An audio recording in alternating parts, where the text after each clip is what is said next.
Goeiemôre vriende, so aan die begin van 'n nuwe week, Maandag 25 Mei 2026, begin van die Bazaarweek.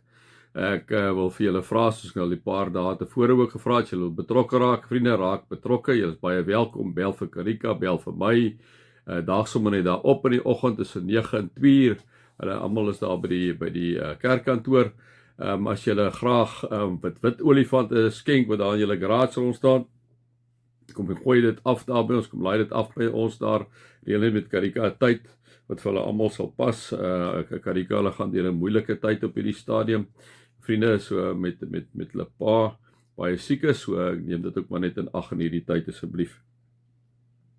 Ja vriende, dan is dit die 30ste Saterdag eerskomend, is die bazaar, is altyd lekker, is 'n lekker groentetafel, ons het 'n lekker samosas daar binne, en koffie daar binne, en pannekoeke daar binne, ag en sommer net koeke en terte, en lekker koffie daar, wat Ronel en Pieter vir ons voorsien daar, so wat baie great gaan wees.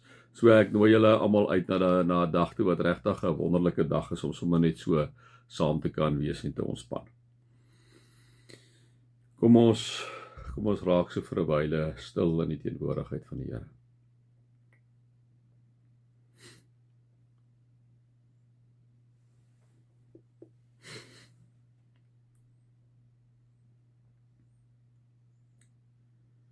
Dankie Here dat ons op U kan vertrou elke oomblik van die dag.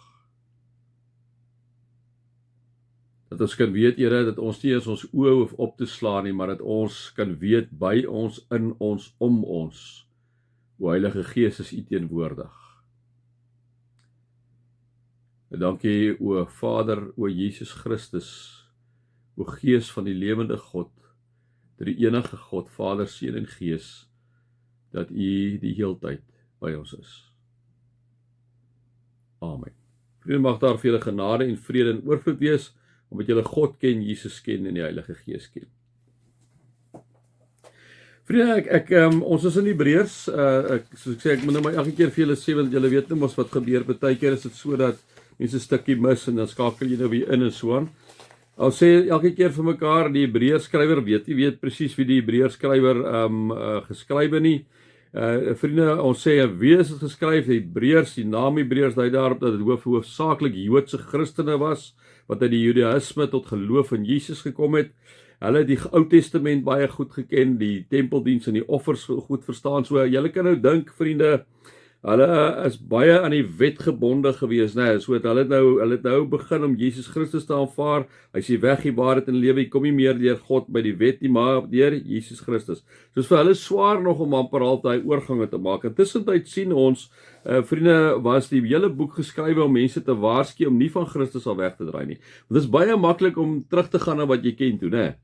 So, wat het hierdie lesers belewe van die Hebreërbrief? Hulle het vervolging beleef, hulle het swaar kry beleef, hulle het moedeloos geraak, soveel so, dat hulle die gevaar geloop het, liewe vriende, om terug te keer na die ou verbond toe. Dit is waaroor die brief gaan, wanneer die Hebreërs skrywe, praat hy met hierdie gehoor, en probeer hy heeltyd vir hulle wys en te sê, maar onthou dat Jesus staan voorop, en dat hy, baie keer sal hy vir Jesus amper al teenoor Moses stel. Nou, so julle moet dit die heeltyd hoor, wanneer hy met hulle praat. So kom ons herhaal net so 1 of 2 goedjies hierso uit Hebreërs 2 uit, vriende. Dan gaan ons na Hebreërs 3 toe.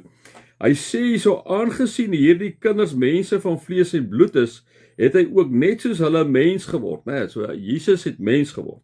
Dit het hy gedoen om deur sy dood die een wat mag het oor die dood, dit is die duiwel, te vernietig, en om hulle wat die uit vrees vir die dood hulle hele lewe lank in slawerny was te bevry, né? Dit is ek en jy. Ek en jy, liewe vriende, wat eintlik in slawerny bevry was onder die sonde, en daarom sal jy sien in die Ou Testament, die Here het God hulle die heeltyd geslaan en baie duisende doodgemaak wanneer hulle sonde gedoen het, né? Hy kom sê Hebreërs skrywer, Jesus het ons onder hierdie sonde kom bevry. Hoe het hy dit gedoen? Ons gaan nou weer daarby uitkom wanneer hy sê Jesus het in ons plek kom sterwe vir jou en vir my, né? So, dan gaan hy aan en sê, dit is duidelik dat dit vir hom nie om die engele gegaan het nie, maar om die nageslag van Abraham. Daarom moes hy in elke opsig aan sy broers gelyk word, sodat hy 'n barmhartige en getroue hoëpriester voor God kan wees, om die sondes van die volk te versoen. Omdat hy self versoek is en gelei het, kan hy die help wat versoek word, né?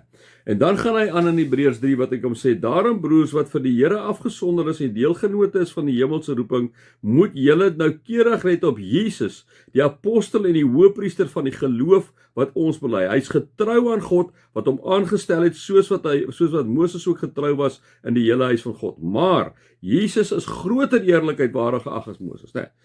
Ek het al daai stukkie met julle gelees, julle kan 'n bietjie daar gaan kyk en sê, elke huis word deur iemand gebou, maar God is die een wat alles gebou het. En dan gaan ons aan en sê, Christus daarenteen is as seun getrou tot die huis van God, en ons is sy huis, as ons maar net met moed en oortuiging bly vashou in wat ons hoop. So ek sê die heeltyd is dit 'n pleidooi vir hierdie mense in hierdie omstandighede, om te sê, onthou, hulle die wet aangehang, om te sê, hoorie, onthou, Jesus is die een wat eintlik voorop staan. En dan kom hy by vers 7, wanneer hy sê, luister daarom wat die Heilige Gees sê, vandag as julle sy stem hoor, moet julle nie hardkoppig wees nie, soos julle vaders toe hulle in opstand gekom het en my in die woestyn op die proef gestel het, né? So hy kom sê, julle hoor vandag, want onthou nou, hulle wou weer begin terugbeweeg na die wet toe, na die ou verbond toe. Dan sê hy, moenie dit doen nie. Moenie dit nie. Vandag as julle sy stem hoor, moet julle nie hardkoppig wees nie. Dan noem hy nou 'n paar keer hoe die Israeliete hardkoppig was en bedwaaleer was en so aan. En dan sê hy in vers 12, broers, julle moet toesien dat daar nooit by een van julle 'n verkeerde gesindheid van ongeloof ontstaan en hy van die lewende God afvallig word nie, né? Dit gaan juist daaroor dat hulle Jesus Christus miskien dan op die backburner kan sit, sê nee wat, dit werk nie vir ons nie, die swaar kry, die vervolging is te veel, ons gaan weer terug na die wet toe, dit is baie makliker om te doen, dan gaan ons nie so swaar kry, en nou kom sê hy maar net, julle moet toesien dat daar nooit by een van julle 'n verkeerde gesindheid van ongeloof ontstaan nie, maar solank daar nog 'n vandag is, moet julle mekaar elke dag aanspoor, sodat niemand van julle deur die misleiding van die sonde verhard word nie, dat hulle nie vir Jesus Christus aanvaar as die weg, die waarheid en lewe, met hulle weer terug gaan na hulle ou weet toe. Ons behou deel van Christus as ons eindtyd volhard in die vertroue waarmee ons begin het.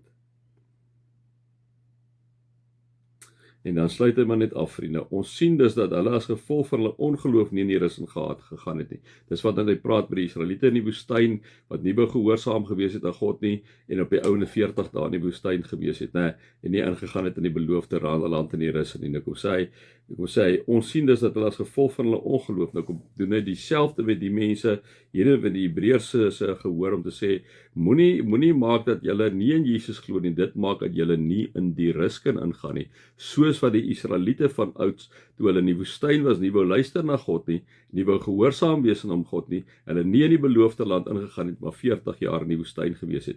Kom sê hy, moenie dit wees, jy glo eerder in Jesus Christus, kom sê hy, dit is maar die kort en die lang daarvan. Mag julle God se liefde ervaar, sy genade ervaar en sy teenwoordigheid ervaar. Amen.